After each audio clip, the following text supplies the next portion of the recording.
Season. You've been scrolling through your Facebook page only to find your blood pressure going up as you read your friends' posts related to politics. The Pew Internet Project says that 1 in 5 social network users have either blocked, unfriended, or hidden someone because of political views.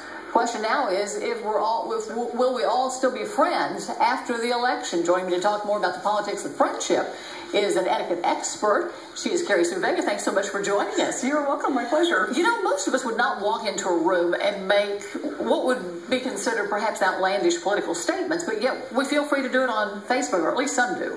Yes, unfortunately, with social media, we sit behind our electronic devices, and so that buffer sometimes is gone.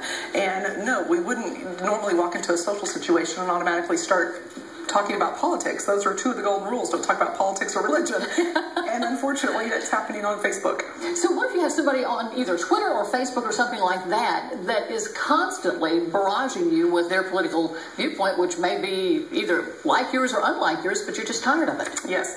Well, first of all, I think we can probably say it's safe to say we can ignore it, but sometimes it is hard to ignore. On some of the sites, you do have the ability to hide certain posts or hide friends, but as far as unfriending them, I think we need to remember we're all adults and everyone has their opinion, and be respectful of their opinions. Something I found interesting, what's that? The number of users on Facebook during the 2004 election was only about 150,000.